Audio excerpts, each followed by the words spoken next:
तो हेलो बच्चों, प्यारे बच्चों, क्या हाल चाल। मैं अभिषेक गुप्ता आप सभी लोगों का लेक्चर नंबर 16 में बहुत बहुत स्वागत करता हूं। आज के लेक्चर में प्यारे स्टूडेंटों हम लोग देखेंगे जो बल युग्म का आघूर्ण हम लोगों ने पढ़ा था पिछले लेक्चर में, आज उसी पर न्यूमेरिकल देखेंगे प्यारे स्टूडेंटों।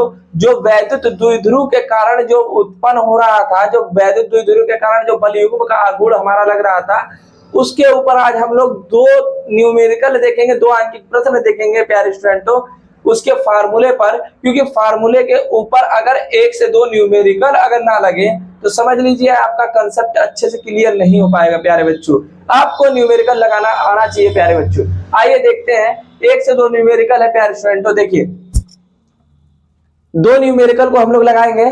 पहला न्यूमेरिकल है हमारा जो अंकित प्रश्न है पहला, उसमें कह रहा है कि 2 न्यूटन प्रति कूलाम के 2 न्यूटन प्रति कूलाम के वैद्युत क्षेत्र में क्षेत्र से 30 अंश के कोण पर तो पहले हमको प्यारे स्टूडेंटों ये पता होना चाहिए कि न्यूटन प्रति कूलाम किसका यूनिट होता है, किसका मात्रक होता है। देखिए मैं बार बार इसीलिए कहता हूं बच्चों कि कम से कम आपको यह पता होना चाहिए कि मात्रक अगर कुछ नहीं दिया तो कम से कम मात्रक आपको पता होना चाहिए। तो इससे पता चल जाएगा कि यह मान किसका दिया गया है। अब न्यूटन प्रति कूलाम जो होता है वैद्युत क्षेत्र की तीव्रता का मात्रक होता है। तो इसका मतलब ये है, ये E बराबर दिया है, यानी कि हम लिखेंगे हल E इक्वल टू, यानी विद्युत क्षेत्र की तीव्रता के लिए न्यूटन प्रति कूलाम में 2 न्यूटन प्रति कूलाम इसका मान दिया गया है। अब कह रहा है कि वैद्युत क्षेत्र से 30 अंश के कोण पर यानी कि थीटा बराबर दिया है क्या, 30 अंश दे दिया है। अब आपको पता साइन थीटा है। अब कह रहा है कि 30 अंश के कोण पर 1 कूलाम मीटर, ये सी का मतलब देखिए कूलाम है, डैश दे दिया बीच में हल्का सा स्पेस, ये मीटर है। आघूर्ण का एक वैद्युत द्विध्रुव रखा है। अब कूलाम मीटर का मतलब आपका इसका मतलब ये है कि P दिया है, क्या दिया है P, जिसका मान 1 दिया है कूलाम मीटर, ठीक है। कह रहा है कि आघूर्ण का एक वैद्युत द्विध्रुव रखा है। वैद्युत द्विध्रुव से ही पता चल गया कि P को हम लोग कहते हैं इलेक्ट्रिक डाइपोल, यानी कि वैद्युत द्विध्रुव पर लगने वाले बल युग्म की गणना कीजिए, निकाल लो मान। द्विध्रुव पर इसी पर लगने वाले बल युग्म के आघूर्ण की गणना कीजिए। टाउ बराबर क्वेश्चन मार्क। तो हम जानते हैं टाउ इक्वल टू होता है E into P sine theta, ठीक है। टाउ इक्वल टू E की वैल्यू प्यारे बच्चों दिया गया है 2 गुणे P का वैल्यू दिया गया प्यारे बच्चों 1 गुणे, और उसके बाद दिया गया साइन थीटा का मान दिया गया 30 अंश। तो हम लोग 30 अंश की वैल्यू रख लेंगे, ये ऐसे कर लीजिएगा। साइन 30 अंश दिया गया है ना, तो यहां पर लिख लीजिएगा 2 गुणे 1/2, 2 एकम 2, ये आ जाएगा आपका 1, मात्रक हो जाएगा न्यूटन मीटर। ये आपका आंसर आ गया। उतार लो भाई, ठीक है। चलते हैं अगले न्यूमेरिकल पर चलते हैं प्यारे बच्चों। देखिए अगर आप लोग न्यूमेरिकल लगाते वक्त ध्यान नहीं देंगे, न्यूमेरिकल को पढ़ करके नहीं लगाएंगे तो मान भी नहीं रख पाएंगे। मान जब रख ही नहीं पाएंगे तो आपका सवाल लगने वाला है ये नहीं है। सवाल लगाने के लिए कम से कम आपका कंसेप्ट क्लियर होना चाहिए, किसको क्या कहते हैं। अगर कंसेप्ट क्लियर है तो आप सवाल आराम से लगा लेंगे, ठीक है। चलिए देखिए अगला सवाल हमारा कह रहा है कि एक वैद्युत द्विध्रुव 10 की घात 5 न्यूटन प्रति कूलाम के वैद्युत क्षेत्र में 30 अंश के कोण पर रखा है। एक वैद्युत द्विध्रुव 10 की घात 5 न्यूटन प्रति कूलाम के वैद्युत क्षेत्र में, ठीक है। यानी कि देखिए यहां भी दे दिया E का मान दे दिया गया है, E का मान दिया गया है 10 की घात 5 न्यूटन प्रति कूलाम के, माने E एक इलेक्ट्रिक फील्ड है।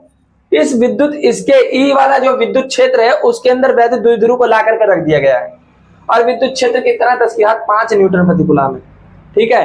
समझिएगा यहाँ पर कह रहा है कि उसमें 30 अंश के कोण पर रखा गया है। अरे भाई, कोई मान लो कि ये एक समान विद्युत क्षेत्र है, ठीक है, ये एक समान विद्युत क्षेत्र है, इसी में लाकर के वैद्युत द्विध्रुव रख दिया गया है। इसका अंश जो है 30 अंश का है, जो इसका कोण है वो 30 डिग्री का है, यहाँ 30 डिग्री का एंगल है।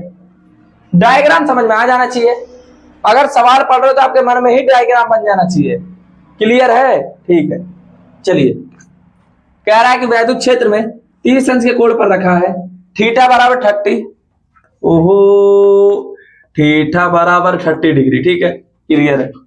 आगे चलते हैं, और उस पर 6 × 10⁻⁻24 न्यूटन मीटर, 24 न्यूटन मीटर। अभी मैंने पिछला क्वेश्चन लगवाया, उसमें न्यूटन मीटर मान उसका मात्रक आया था आंसर के साथ में।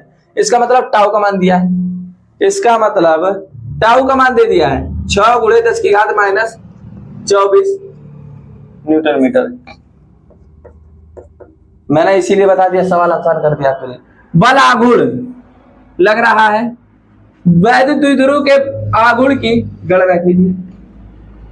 निकालो घूम घूम करके पी, नाचते रहो पी को लेकर के। हम जानते हैं सूत्र से, बल युग्म के आघूर्ण के सूत्र से, टाउ बराबर E P sine theta, E P sine theta, E जो है 10⁵ गुणे पी जो है क्वेश्चन मार्क, क्योंकि टाउ का मान दिया है, यहां पर टाउ का मान रखेंगे 6 × 10⁻24, और यहां पर पी का मान, पी को क्वेश्चन, यहां पर पी का मान निकालना है ना आपको, ठीक है, पी का मान निकालना है। पी को एज इट इज जैसा है वैसा का वैसा ही छोड़ दिया। साइन थीटा बराबर दिया भाई कितना, 30 अंश। इसको यहीं छोड़ेंगे, बाकी सबको नीचे उठा करके लेके चले जाएंगे। ये हो जाएगा 6 × 10⁻⁻24 बटा में 10⁵ गुणे साइन 30 अंश का मान कितना हो जाएगा, 1/2 बराबर पी। अब देखिएगा, मैं यहां पर पी लिख दे रहा हूं बराबर, 2 पलट करके ऊपर चला जाएगा, ये हो जाएगा 6 दूनी के 12, 12 × 10⁻⁻24 बटा में 10⁵, ठीक है। अब क्या करेंगे बच्चों, इस 10⁵ को ऊपर लेकर के जाते हैं, तो P बराबर हो जाएगा 12 × 10⁻⁻24 गुणे 10⁻⁻5, माइनस माइनस प्लस हो जाएगा, ठीक है, माइनस माइनस प्लस हो गया, ये हो जाएगा 12 गुणे 10⁻⁻29।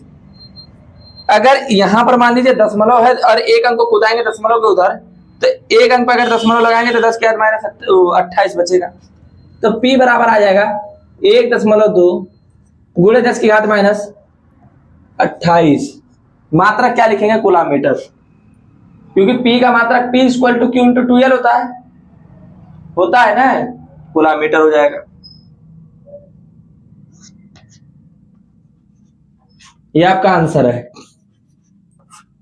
जहां तक मेरे को उम्मीद है प्यारे बच्चों समझ में आ रहा होगा, ठीक है, थैंक यू, उतार लीजिए। 2 सवाल बहुत है आपके जीवन के लिए, थैंक यू, उतार लीजिए।